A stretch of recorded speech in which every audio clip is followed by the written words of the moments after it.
Hi there. It's very late once again. Excuse the noise. That is my heater. It sounds like a jet engine.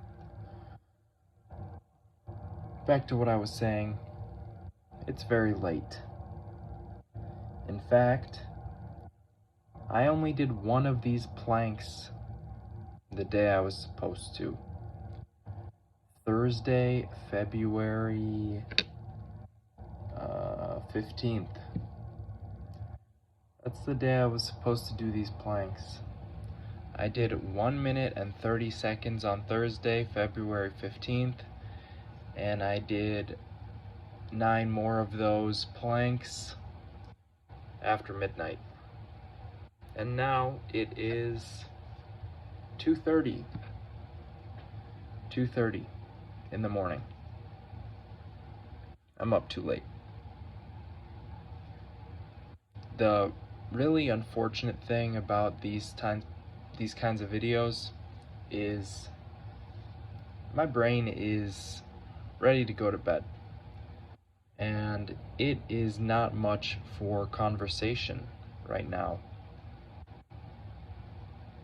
In fact, if I tried, I could fall asleep right here at my desk. I'm not going to do that. I'm going to try to make this somewhat coherent.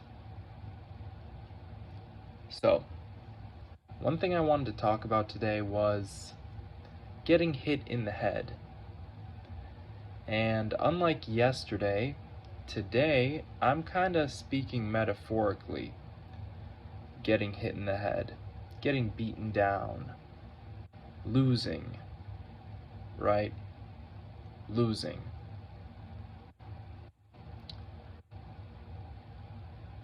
It humbles you, that's for sure. If you let it, it will humble you.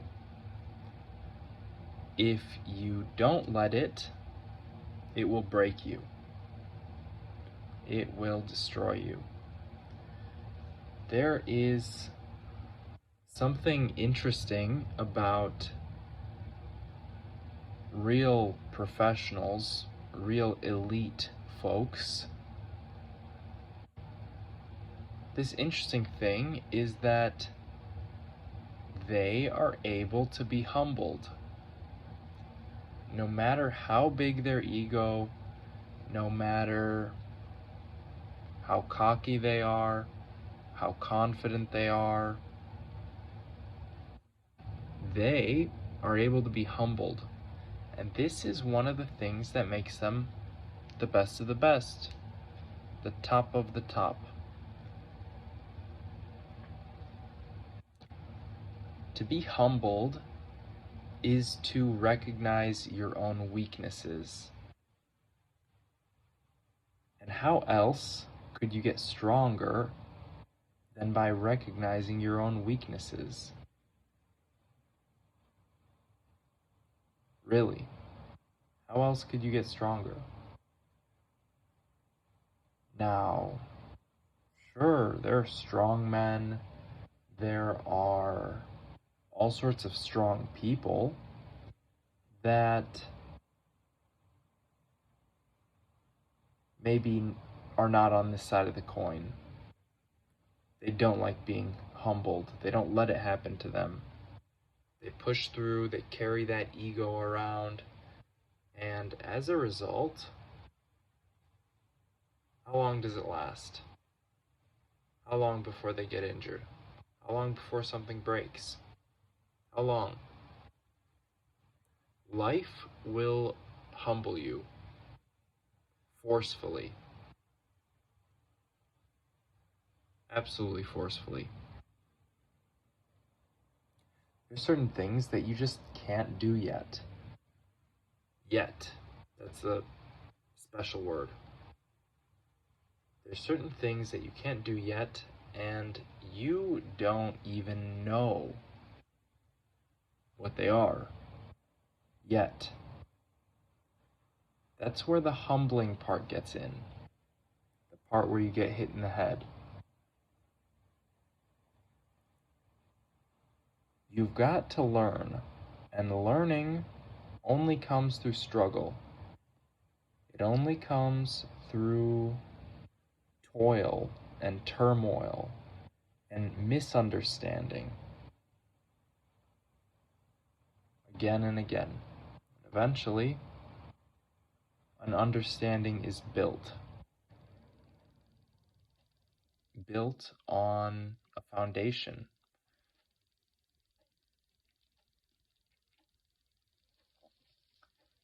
That's what it means to get humbled. Humbling is something like an ego death, but also different. Well, first off, there's really no need for psychedelic or mind altering drugs, substances to get humbled, to have a slice of humble pie. You could do anything. Go to the park, play some basketball. You'll see. Some of those kids are going to be better than you. Go to the park, play some chess with someone. Play chess with a hustler. You might think you're alright at chess, but he'll take your money regardless. Fighting's a big one. Fighting's an easy one because the interesting thing about fighting is that there seem to be matchups.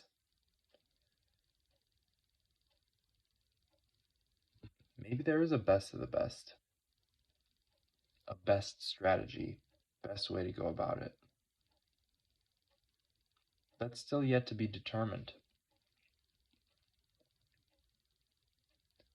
What can be determined is that you will be humbled eventually. That's a fact. Here's an example. John Jones. John Jones, like what, 6'4". He's got a freaking like 10-foot wingspan. He's got some long arms, right? Not really 10 feet, but maybe like 7 feet, honestly. Maybe nearly 7 feet in the wingspan. And, 250, 260 pounds. Big guy.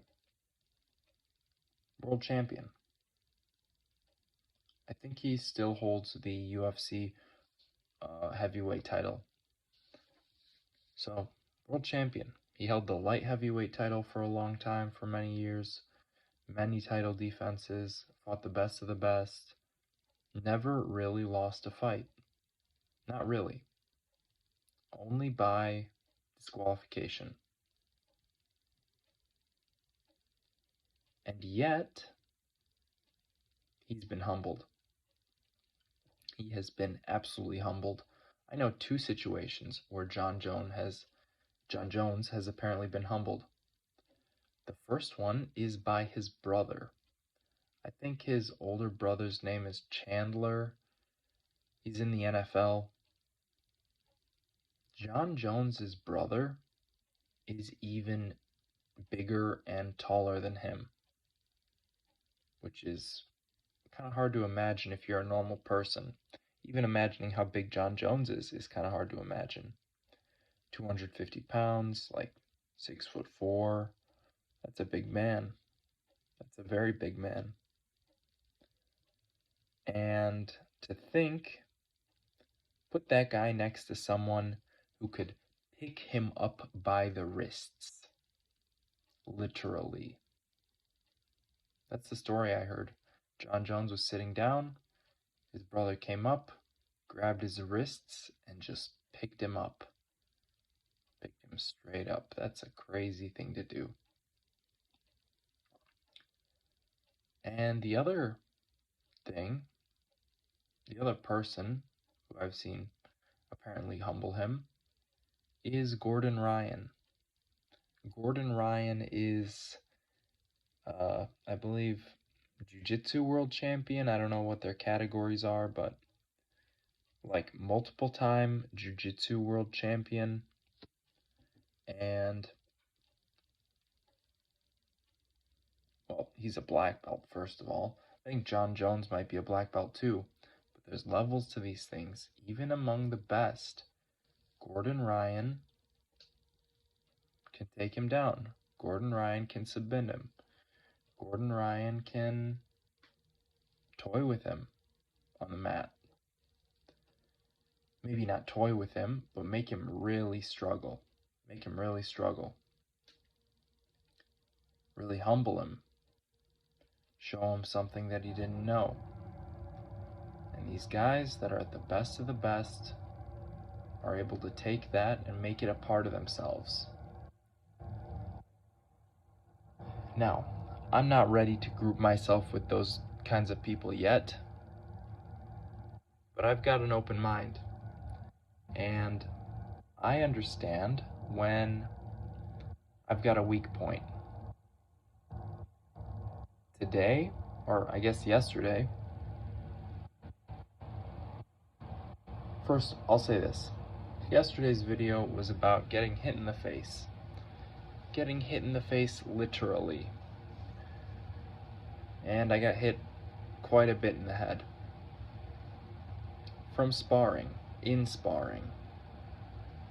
And it's been making me think a lot about how my sparring is lacking. I'm not fast enough. I don't react fast enough.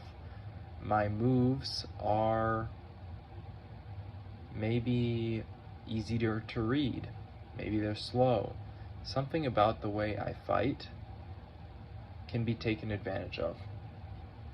And I've got to analyze that, break it down, and rebuild from the ground up.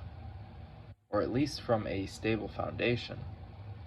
The first floor, the second floor. You can't build the third floor without having a first floor, a second floor, and a foundation. So, today, or yesterday I guess, I did some bag rounds. I haven't hit the bag in a long time. A long, long time. Since last year, honestly. And I've been avoiding it, but I understand that I'm not going to get better if I don't work on myself. One of my buddies at the gym told me, every day you're out, it takes you 2 days to get back to where you were. Every day that you're out, it takes you 2 days to get back to where you were. And he's got a point. He's got a real point. When you're out of practice, rusty per se, it takes you a little while to get back into shape.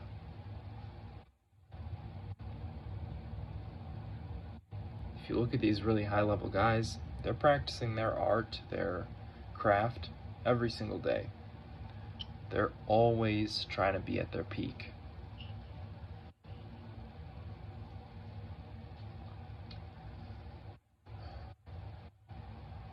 Today, I didn't do my plank. Yesterday I didn't do all my planks, right? But after midnight, I got the rest of them done. That's what's important. That's me working on my craft. That's me showing up. And it wasn't so hard, honestly. I didn't do push-ups today. I didn't do push-ups yesterday either. But I'm still working on myself. I'm still improving.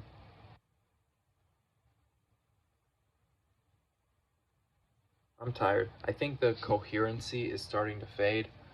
So I'll do a little conclusion. I did 10 sets of 90-second planks today and yesterday. And that is Plank Purgatory Day 59. 15 minutes, done in 10 sets. These weren't so bad. I'm getting better at this. The 1.5 minute planks are easier than the 1 minute planks used to be. That's really cool. I'm adapting. Thank you for watching. Good night.